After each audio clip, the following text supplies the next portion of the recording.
Okay. All right. Good morning, ladies and gentlemen. Have attention, please. All quiet, please. Thank you. Have your notes out. We're going to do the last episode of the Cold War, episode 24. Conclusions. Conclusions. Right? And Frank, it's going to take place during the presidency of who? Which president is the president of the United States as the Cold War wraps up in 1989, 1990, 1991? I'll give you a clue. He had a son who later was president. He's also sometimes referred to, yes, they refer to sometimes his son as Shrub, but that's not very polite. Yes, what is it? Which Bush?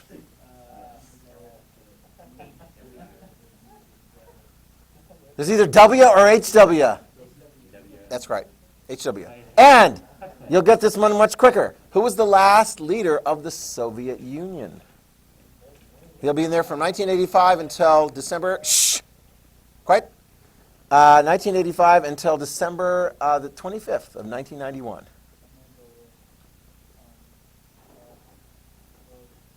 Yep, Gorbachev. Yeah, go ahead. Say the whole name. Commit to it. Once you start it, you got to finish it. Don't just go Gorbachev, right? That's just like my sister. It's Brezhnev, even though the dancer's name was actually Baryshnikov.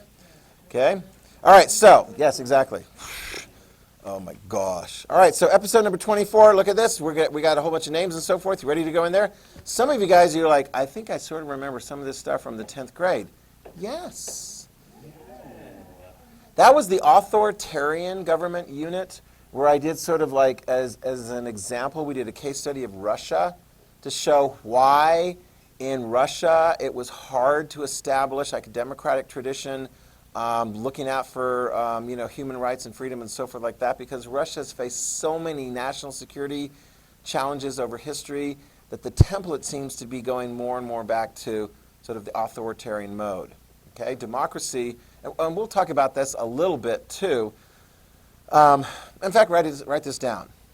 Democracy will come into existence in Russia, in the Soviet Union. Who brings democracy in there?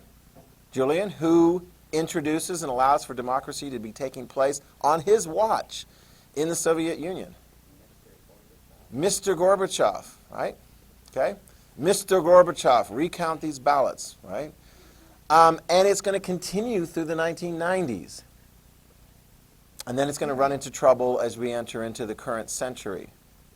And it's fascinating because, I mean, if you watch the news, it's interesting because we got a new president, Joe Biden, and one of the things that President Biden is sending a message to Russia, to President Putin, that we don't like what he's doing as far as like political opponents and putting them in jail and arresting, peaceful protesters who are gathering to protest what's going on. We're like, we don't really like that. But are we going to send in an army and so forth to do anything about it? No, I don't think so. Economic sanctions is kind of our tool that goes on with that. But this is the thing. Write this down. As we're into 1989 and 1990 and 1991, there is a lot, write it down, a lot of cooperation between the United States and the Soviet Union on many fronts. Many fronts. George H.W. Bush, President Bush, is sort of like trying to encourage things to move along. But you heard him last time. He's like, I'm not going to go over there and dance on the Berlin Wall and go, you suck, you guys lose, and so forth. Because his goal was to help transition Soviet Union into a democracy-supporting, capitalist-supporting, yada, yada, yada, partner in the free world. Right? Is that going to work out very well? It's going to be a mixed message. You can put this down. Some countries, some areas formerly run by communists are going to be able to transition more successfully. And some of them will be economic partners, and some of them will be military allies, and some of them will be both. Okay, so we're going to keep an eye on that one. The general rule is East Europe is going to end up becoming economic capitalist partners, mostly with the rest of Europe, and the United States will participate with those guys. and then there'll be our military allies, NATO allies. I mean, I've had former students who've gone into the United States military who have gone on duty through former Czechoslovakia, the Czech Republic, Slovakia, Poland, Latvia, Lithuania, Estonia. Okay? So as we look at this, it's very interesting because then we got to kind of step back and look at the entire Cold War and go, all right, let's take a look and see, how did this come and how did it finish up and so forth. Because there's going to be a lot more celebrations. November 9th, 1989. Landon, what were they doing November 9th, 1989 in Berlin? They were like, you guys can travel now, and you know what's going on. Yeah, so I mean, how was that received by the West Berlin and East Berlin population? That's pretty, yeah, it was a big party. Yeah, I mean, it was a lot of people. And what about the border guards? Well, they didn't know what to do, and they were like, okay, I don't have to shoot somebody? Okay, well, maybe I'll check my resume and, see what's going on. So, as we go into December, write this down. Yes, quick question. What? What? Like during the Berlin Wall, it was Yeah. Let me see. Any gathering with a lot of people during a pandemic is not very safe. Yeah. Okay? Yeah. Actually, we're going to have a big gathering in December of 1989 in Bucharest, in Romania, and that's not going to be very safe. Not because of Corona, but because the Romanian military and police are going to open up fire on the people gathered. Oh, sorry, that's coming up in your notes. You ready? So here we go. December 1989, a summit. All right? This is going to be a summit with Bush and Gorbachev. They're basically kind of talking about, there's not like a big arms deal or anything. They're basically talking about things that can be done to help the transition out of the Cold War. Okay? And as the Berlin Wall comes down and as East Europe starts making various different things. It takes place actually near Malta. Anybody know where Malta is? Where is it? It's not in the Atlantic. It's in the Mediterranean Sea. It's a little teeny tiny country. Its history goes back to like the time of the Templars and the Crusaders and so forth. Anyway, they do the summit on a ship. It seems like a good idea. I mean, wouldn't you like to be on a ship? Except during a storm. And apparently there was a storm and rough weather, and so, whatever, they got a little sick. But otherwise, things are going well. Clearly, the United States and Gorbachev's Soviet Union are not enemies. But let's look at seeing how it plays out in the other various different areas. You ready? Next one. Czechoslovakia.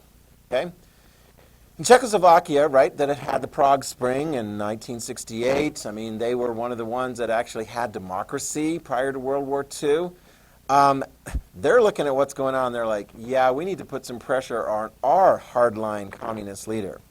What was the name of the hardline communist leader in Czechoslovakia? We saw him in the previous episode. Not Honecker. That's German. It's okay. Milos Jakeš was the hardline communist leader in Czechoslovakia.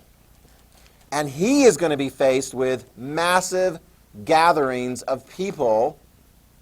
Okay, this is not during a time of coronavirus or anything. Massive gatherings in Prague, among other places. And it's very interesting. In the gatherings, they get this thing where they go like this.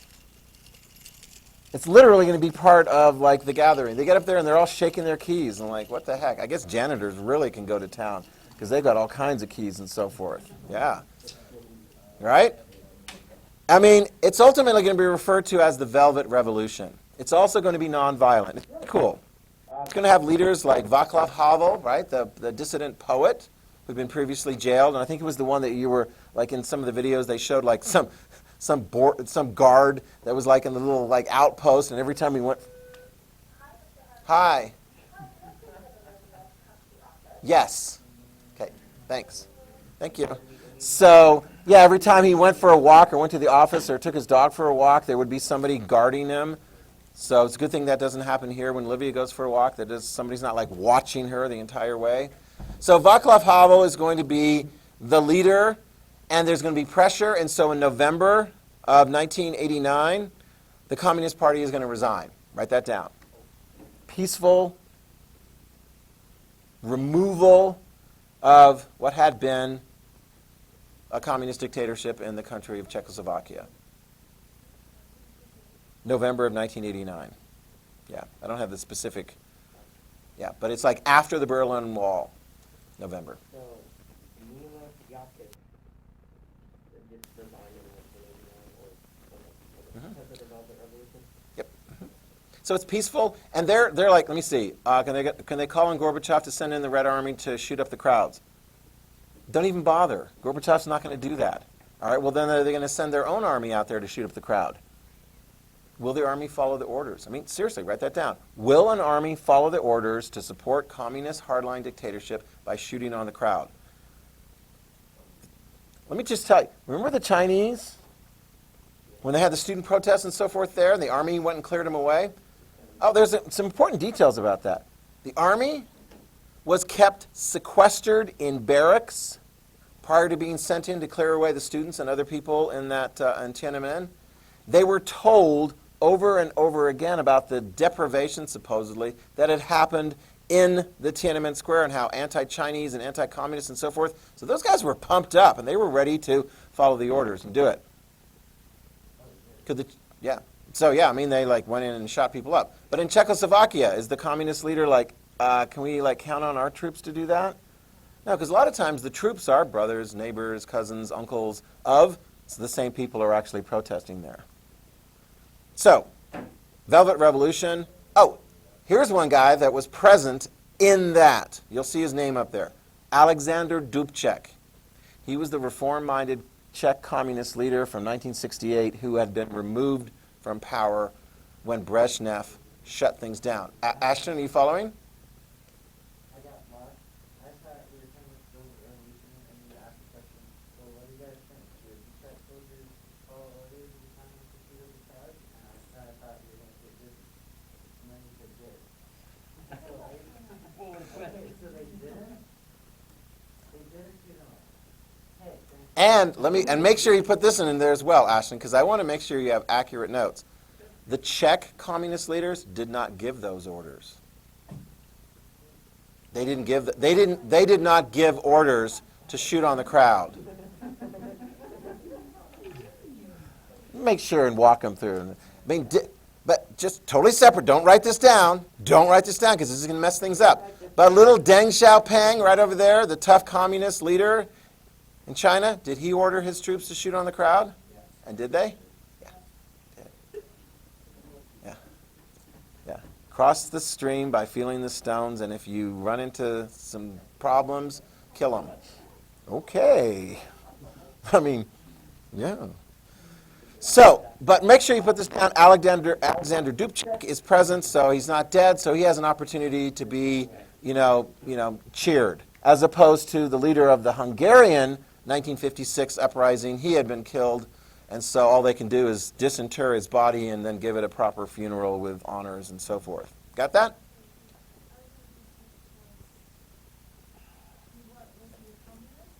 Yeah, but he was a reform-minded communist in Czechoslovakia in 1968. He wanted to introduce more freedom and so forth into Czechoslovakia. Was that cool with the Soviet leaders at the time? No, and so they sent in the troops, removed him from power. Didn't kill him. So, I mean, I guess he's lucky then. No, that would have been Brezhnev. Mm-hmm.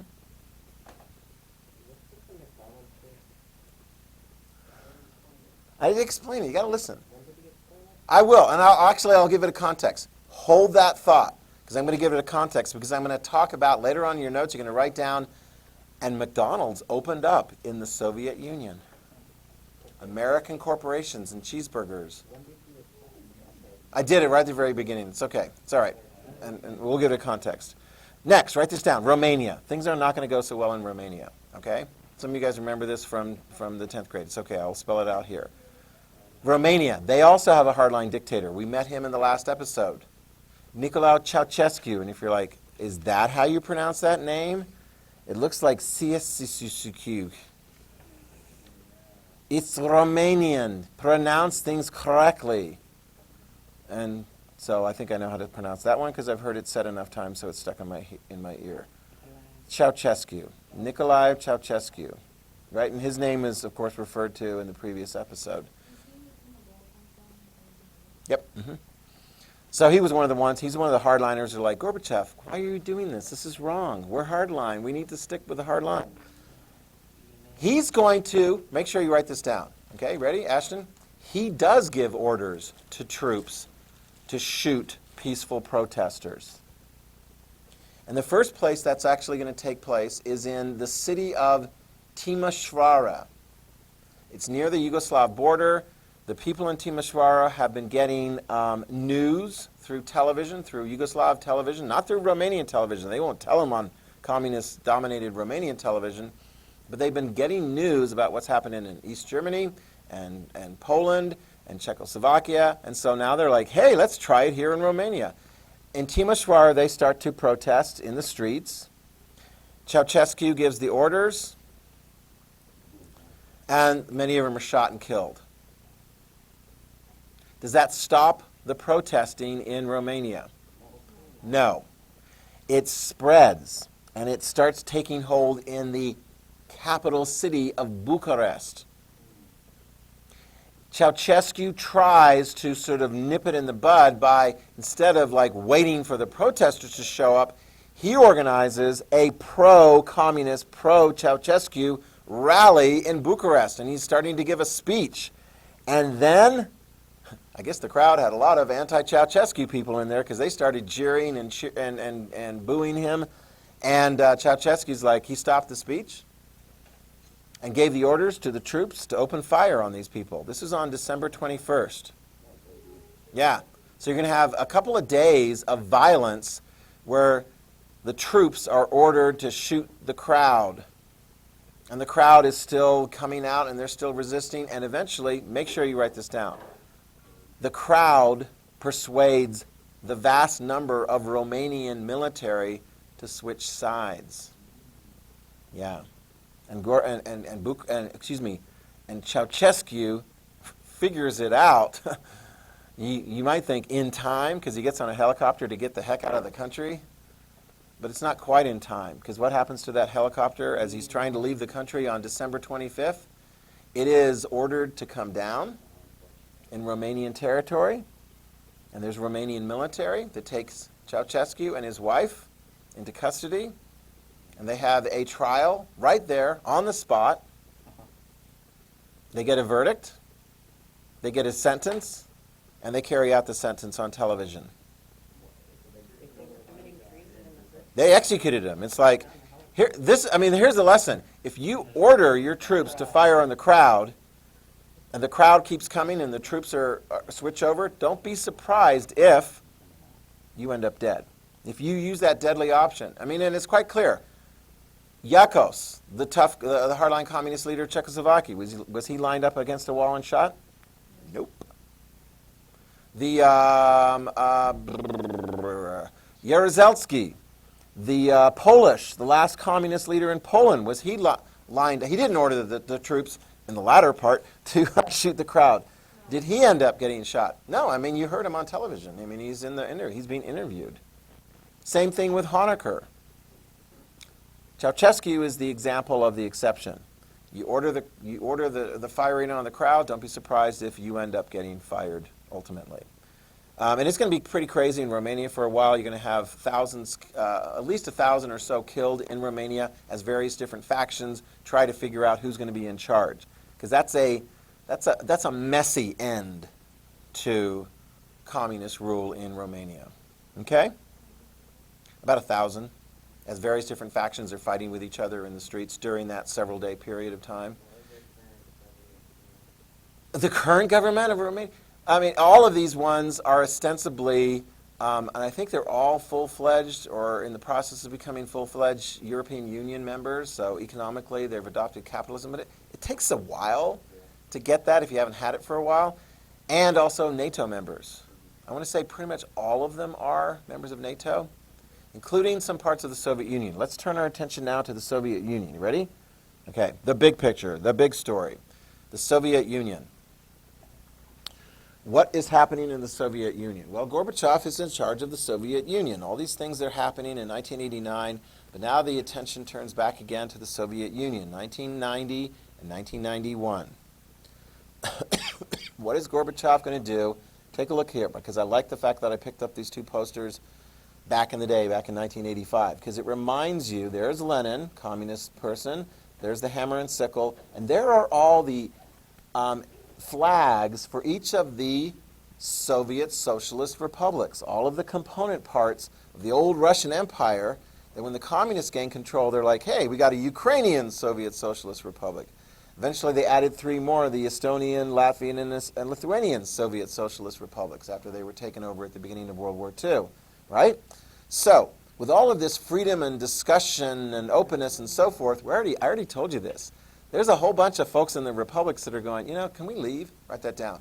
There's a nationalist feeling among many of the republics that they don't want to be part of the Soviet Union anymore. They want to be an independent entity. Got it? And which three in particular? The Baltic states. Remember the Baltic virus, because those guys had picked up on that right away. So that's a thing that's on Gorbachev's plate. I mean, it's kind of like, wow, you're trying to solve a big problem, economic challenge, which is a national security challenge, and all these different things have created all kinds of challenges for you. Is Gorbachev going to be able to end his political career with a big, huge success and everyone will give a rousing applause? No, he gets a rousing applause in the Pizza Hut commercial. But among Russians and so forth and others, they're going to be like, It's a messy end, how this sort of transitions through. First of all, let's make sure you understand this. It is a very difficult transition to go from a government-run economy to a market economy. It's very difficult. Deng Xiaoping understands it maybe more than Gorbachev did. Deng Xiaoping, cross the river by feeling the stones. Do it carefully, gradually, and so forth, because all kinds of different things are tricky. It's easy, are you ready, Julian? It's easy to open up McDonald's in Moscow and Leningrad. You just say to the American corporation, oh, you want to open up some franchises here in our country and sell cheeseburgers? Fine. That's an easy part of the market economy. But what about the agricultural sector? How do you transition from the government owns all the land and all the people working on it and so forth are getting, how do you transition from that to private land ownership? I mean, do you? What about all the timber and the mining resources and so forth? One of the challenges that's going to come in the 1990s, this is why a lot of Russians are going to wow, capitalism sucks, is because they will put it all for sale. And people on the inside are going to get in there and they're going to buy up all of these resources and they're going to just make bank for themselves personally. You're going to have some very rich Russians for a while in the 1990s because they bought all these different resources. And who's not going to get much from that? The Russian people. So the Russian people are going, the good old days were, back during Stalin or something. It's hard. So that's why, there is no McLennans. That's kind of like a ha-ha-ha. Yeah, ha-ha funny. Yeah. Okay? Put this down. There's going to be some communists, some top communists that are going to be within the Soviet Union, within the Politburo, that are going to be opposed to the reform. And they're going to start moving. They're going to start putting pressure on Gorbachev. All right? They're going to be Gorbachev, you don't know what you're talking about. You're talking about rechanging the Soviet Union. Have you looked at what they're doing in the Baltics? Those guys don't want to be in there. The Baltics are trying to get independence. Georgia's trying to get independence. All these different things are trying to get independence. Gorbachev goes over there. In fact, in the film, you've got Gorbachev going to Lithuania in January of 1990 saying, hey, let's not break up the Soviet Union. And they're like, right. We'd actually kind of like to go our own way. He introduces multi-party elections. Make sure you have this in your notes. When Gorbachev allows for multi-party elections, communists have to actually face electoral competition with non-communists. You're going to get some interesting results. Guys, remember who this is? The dude. He's going to be the leader of Russia after Gorbachev. Boris Yeltsin. Boris Yeltsin. He rose up through the ranks of Communist Party. He is reform-minded, and he would say he's even more reform-minded than Gorbachev. So you got Gorbachev being snipped at by hardline communists, and then you got Yeltsin and others saying, you're not going far enough. Well, since Gorbachev allowed for free elections within each of the different republics, Yeltsin gets elected as the president of the Russian Soviet Socialist Republic. You got it? So he's like the governor of the biggest state in the Soviet Union, and the biggest state in the Soviet Union is Russia. Okay? So, in May of 1990, he becomes the parliamentary leader, ultimately president in Russia. And he is saying, you know what? As the leader of Russia, you know what? We should be in charge of determining what happens in Russia. I'm like, what the heck? Who just took over this birthday party? I mean, Gorbachev's like, I'm in charge of the Soviet Union, and Yeltsin's like, yeah, well, I'm in charge of Russia. Wow, you can see how that's going to play out. Bush is, of course, warning Gorbachev, don't use violence in the Baltics, because Gorbachev is getting a lot of pressure to crack down on this independence movement in the Baltic. Gorbachev is doing good things like the Red Army is leaving Eastern Europe. Write that down. The Red Army is leaving Eastern Europe. The Red Army was invited to leave Eastern Europe. The Red Army had no further purpose in Eastern Europe, since those new non-communist governments were not really interested in having a Soviet military presence there. And in fact, here is a very interesting thing. This is going to really upset Soviet hardliners. A lot of those newly free Eastern European countries are looking around going, wow, military security, we want to join NATO. Write it down. They want to join NATO. And of course, the first place that comes up is going to be unified Germany. Because West Germany was already a member of NATO, right? And East Germany was part of the Warsaw Pact. Well, now that it's unified, Bush is like, Gorbachev, are you cool with Germany, all of Germany being part of NATO? Yep, he is. So October 1990, Germany is reunified. I think their new national day, I think somebody looked that up, it was October 3rd, was that right? Yeah. 1990 is fascinating. Hi. Yes. Okay, thanks. Okay, so 1990 was a big year. Let me see, what happened in 1990? I got married. Yeah, and I switched jobs. I was between working in the Idaho Supreme Court as a clerk, and then I went to work after my marriage and honeymoon. I was in between jobs, so I took a couple of months off, went and visited friends in Europe and the Soviet Union. Yeah, I went to Estonia as still part of the Soviet Union, and they were in the transition period. Went to Hungary and was looking, and it's like, whoa, yeah, things were a lot more free by that time period. And while I was on my honeymoon, right, we were in Europe, and I'm like, all of a sudden, boo, big news, write it down. In August of 1990, Iraq, we'll get to this later, Iraq, what the heck? Iraq invades Kuwait. Oh! And President Bush is like, that ain't going to stand.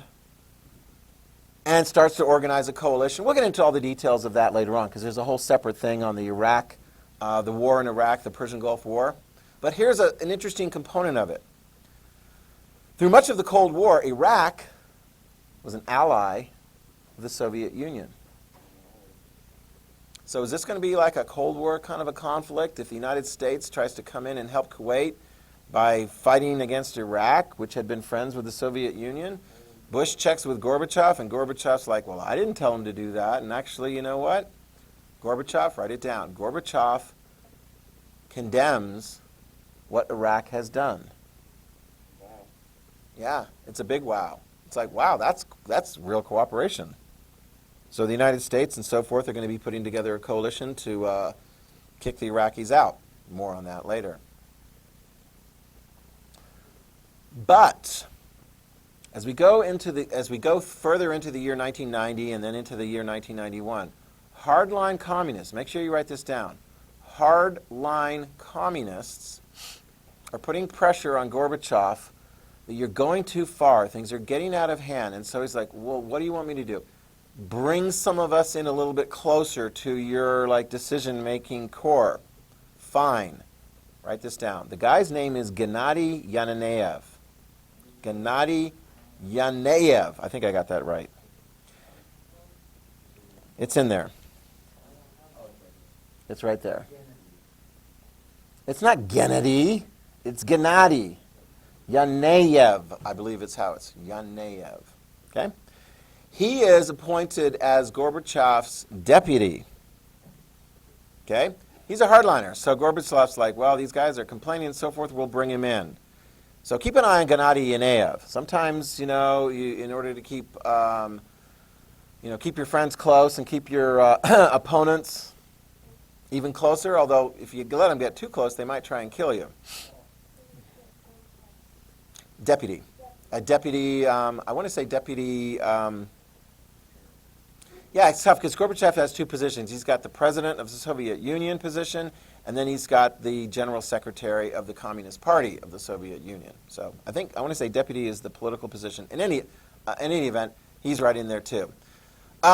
And you start to see some of the signs of that increased hardline component in decisions carried out by the Soviet authorities. For example, write this down. In Lithuania, January 11th through the 12th, this is 1991, okay, so this is we go into the 1991, the Lithuanians are pushing for more independence. Soviet troops go in there and confront a crowd.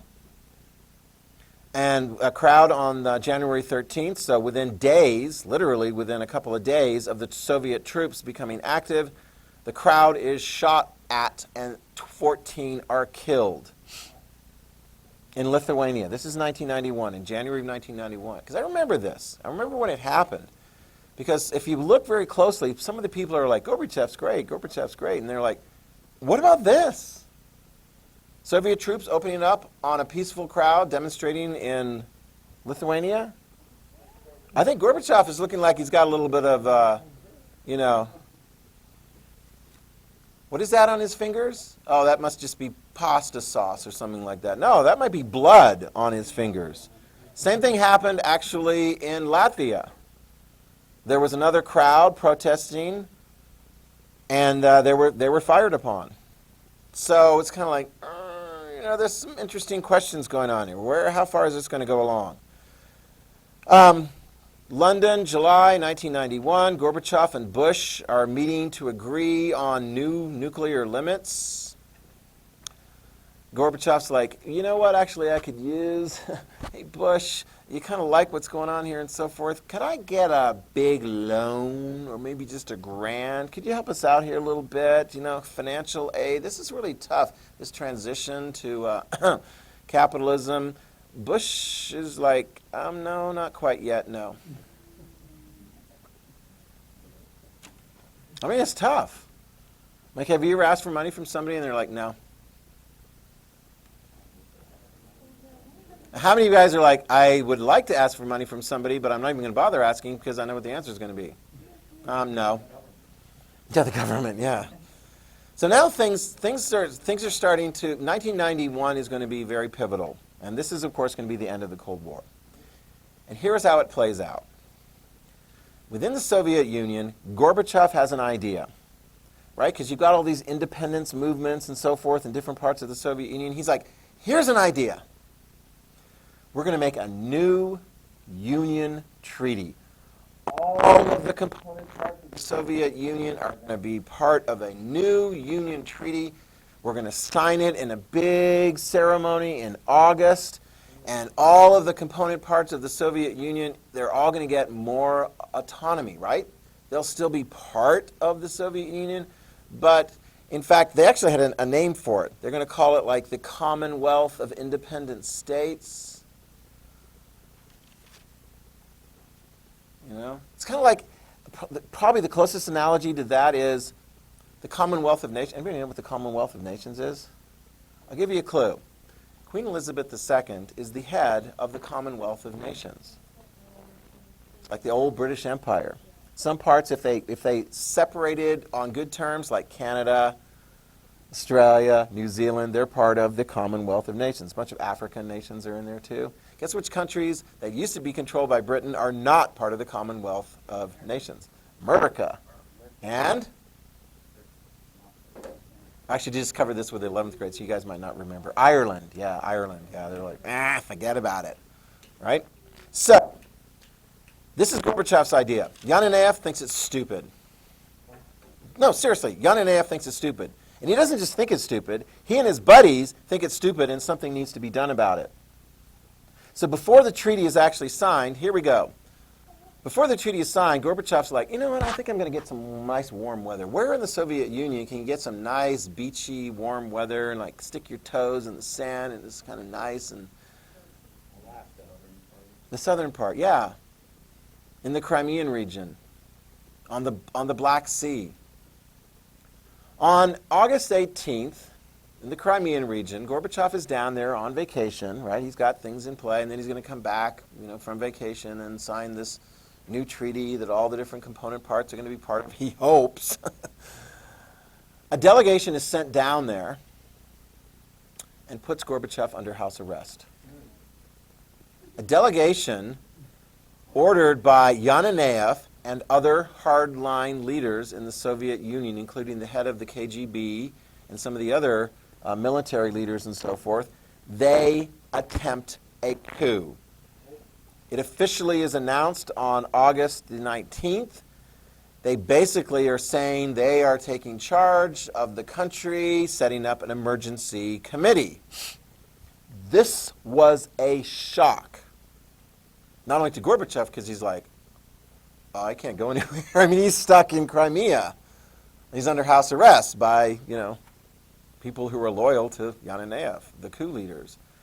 Bush gets right on the television and says, this is not good, this is extra-constitutional, this is not good. But I mean, what are we going to do about it except complain about it? Who could stand up to the coup attempt in Russia, in Soviet Union? Yeltsin. And the coup leaders knew that Yeltsin was somebody that they were going to have to deal with. So they ordered some of the troops to go into Moscow to the Russian Parliament building. Do not be confused by the name. The name of the Russian Parliament building in Moscow is called White House. Nice. But other than being a building and having white paint, it doesn't really resemble the residence of the United States president. It's a very tall building, very tall legislative building and so forth. Yeltsin is concerned, but he knows that if they're coming to get him, he is not going to go down without a fight. Yeltsin stands upon the top of a tank with bodyguards all around him because there could be snipers aiming at him from some of the tall buildings around him. He says, this is an unconstitutional coup attempt. He gets the word out to people in Moscow that this will not stand, and then he goes into a nice secure location where he's going to be, you remember that? And where he's on the phone and the horn and so forth. And as the troops are coming in, crowds start forming. Write this down. Crowds are forming around the Russian White House to provide protection. They're like in mass numbers, we can provide protection and so forth. And the troops are being lobbied by all the people in the crowd. Don't come and take away Yeltsin. Don't shoot us. This is wrong. Yada, yada, yada, yada, yada. What does that military crew do? They turn against the coup leaders, yeah. And so I'm like, yeah, I mean, it's like, the guy's name is like Sergeant Evdokimov, or Sergei Evdokimov. He's like the officer in charge of that first unit that goes in there. Yeltsin's people get on the horn with him. I think Yeltsin actually gets on the phone with him and asks him if you would actually defend us. And so some of those soldiers are actually going to be the defense in case another wave of troops came in following the orders of the coup leaders. Do you understand that? What's that? It's in the video. It's fascinating because when you watch the video, the CNN Cold War video, it's very similar to another video that I showed you guys in the 10th grade about how it kind of plays off. You got a lot of those same kind of things, right? They don't show it in this video, but meanwhile, where else were Soviet troops sent in to crack down and grab hold of folks? Estonia and Latvia, Lithuania, because the Baltic ones, they were already they were just this close to declaring independence. And what did they do during the attempted coup? They did declare independence. Yeah, they did declare independence. Okay? So this started on August 19th. It failed by August 20th.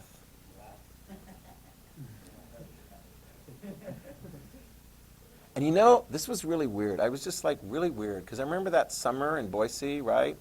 91, okay?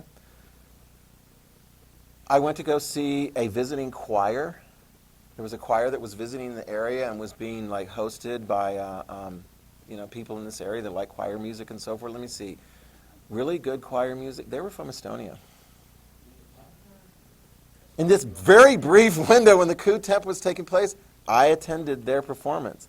And they were freaked out because when they left to go on this tour, things were looking good, right? Things were opening up and so forth. And then when the coup attempt was taking place, they're like, I don't know if, they could go back. I mean, it's going to be a different thing. But it was good news. The coup is overdone, okay? The coup leaders, I think one of them kills himself, but the rest are arrested. And actually, they don't really receive harsh punishments at all. It's pretty crazy. Gorbachev is the one that's most embarrassed. Write this down. Gorbachev is, of course, freed from Crimea. He comes back to Moscow. And he's like, okay, I'm in charge again. And Yeltsin's like, not quite. In fact, he kind of put some pressure on Gorbachev. He's like, could you identify who put these hardliners in a position where they could actually try and carry out a coup? And Gorbachev's like, yeah, I guess that was me. Gorbachev resigned his position as general secretary of the Communist Party. He's humiliated. Clearly, the power had transitioned from Gorbachev in Russia to Yeltsin in Russia. Okay? On December 8th, the Soviet Union is officially dissolved. There will be what is called the Commonwealth of Independent States, which is similar to maybe what Gorbachev was trying to accomplish in his new Union Treaty, which ultimately, didn't get passed. But most of the republics are like, no, I don't think we want to join that. There were only 3 that joined it initially. Russia, Ukraine, and Belarus joined this Commonwealth of Independent Nations thing. I mean, it was kind of a joke. Really, what you have instead of a union of all those countries is going to be separate countries altogether. Okay? Bush is cheering it on. Everyone's happy. People are wondering, wow, could we have avoided the Cold War? Could we have avoided all the environmental damage? Could we have avoided all the spending of money? That's interesting because they can kind of talk about that. They ask the question, what's the biggest loser in the Cold War? Somebody says Marxism. Castro says no. Marxism is true. It's real. The world is going to be saved by Marxism. Here we go. Last point. December 25th, 1991. Gorbachev officially resigns his last Soviet position, which is president, which, there was just really nothing there. And the hammer and sickle flag above the Kremlin is taken down and replaced with the Russian flag, the tricolor. Yeah. Which referendum you mean? Which from what? I'm not sure I know specifically. Yeah, and it's a lot of things were in transition, in flux, so I'd have to look at, see specifically. Next time, should we watch the video or should I have you guys watch it over the break? I'll decide. Look on Google Classroom and so forth. The Cold War is over. Plenty of real challenges still exist. Yeah, it's okay. It's on the video. Yeah. It's what are they calling you guys out of class for? College stuff. We're still doing notes in here. Good grief.